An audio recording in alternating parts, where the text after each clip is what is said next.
アの石を渡して。なぜ？言っただろ、とんだパチモンだって。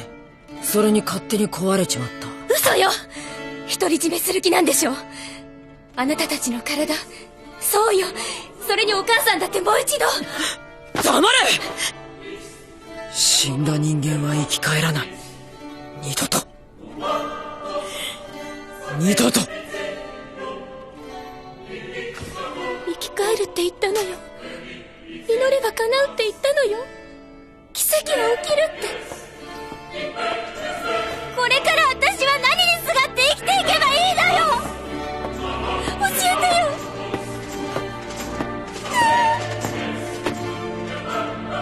そんなこと自分で考えろ。立って歩け。前へ進め。あんたには立派な足がついてるじゃないか。何にもすがる必要なんてない。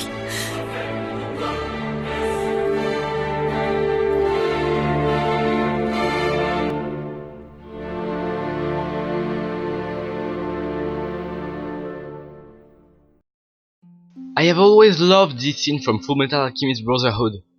But as I was passing through the YouTube comments, I realized that people didn't have the same understanding of it as I had. To sum it up, they were thinking that the message was about how bad religion is in general and how great science is. What is wrong with you people? That's missing the whole point of the show. Huh? And I can prove it.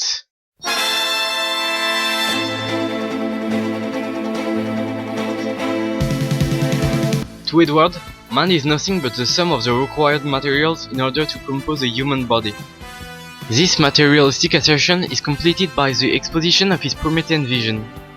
At this moment, he is pretending that the alchemists are the things that are the closest to God, even comparing himself to Icarus.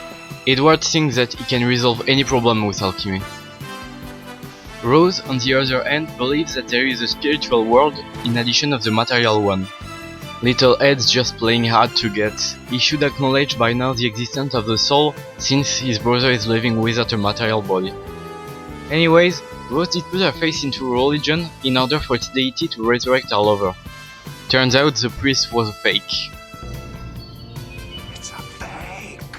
When Rose is found helpless, Edward is using Jesus' sentence, "Get up and walk." At first I wondered why. Then my first guess was, Edward is Jesus! But that's not possible since Edward doesn't like milk and Jesus, man, is checking on that shit. Okay, very cool, who's Jesus? He's human, like Edward, okay. He's God, okay, very cool, Edward is close to God. And he's truth. Edward happened to see the truth while experiencing his rebound, just after overstepping the only taboo in alchemy. This Faustian pact cost him dearly. There's one reason for this prohibition. Truth isn't to be known by humans.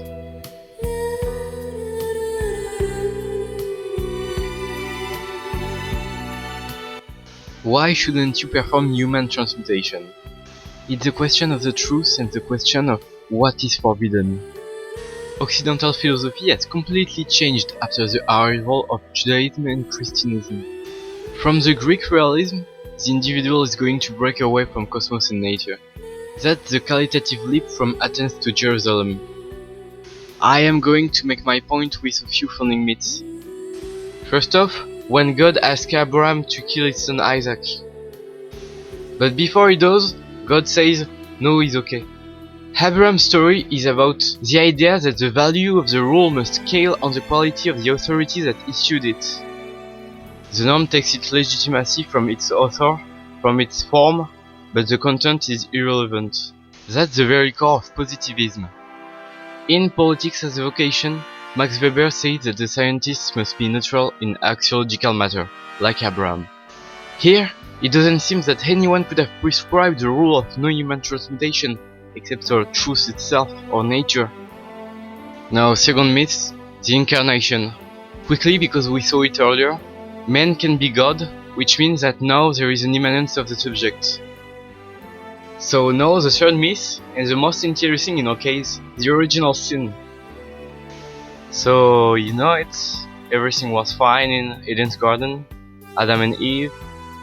God says, "Do not eat the fruit of knowledge," but they disobeyed and were punished.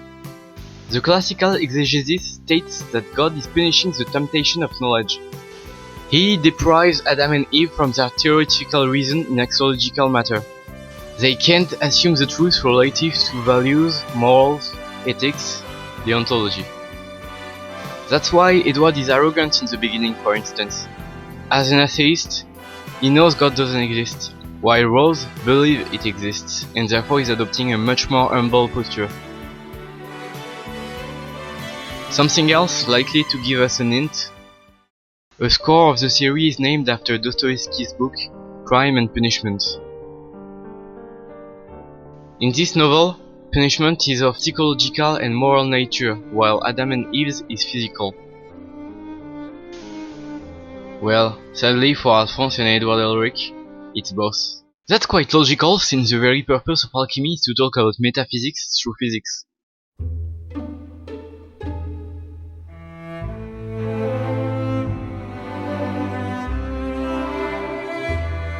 After everything experienced, Edward finally is humble. He learned the value of human life, and he doesn't think anymore he is the closest thing there is to God. 最初からただの人間だ。君らにされた女の子一人助けられないちっぽけな人間だ。He is sacrificing his ability to use alchemy without any remorse. エドワード君。エドワード・エルリック。エドワードさん。エド。錬金術がなくてもみんながいるって。正解だ、錬金術師。お前は俺に勝った。持っていけ、全てを。勝手口はあっちだ。エドワード・エルリック。It is not about God, it is about the individual. Scar beliefs were never denied, even though it's more of an ethno-religion on the tribal model. He is even named Ishval at the very end. Another reason is that God actually exists in the show, and it's shown. And what is being religious if not acting as if God exists? It is not the same thing as to oppose cultists' abuses. Science is no longer the impassable horizon, because it cannot help to reach truth. Edward understood that the technical progress that led to the creation of the Philosopher's Stone is morally reprehensible. Technical progress is never accompanied by moral progress. Progress and doom are the two sides of the same medal.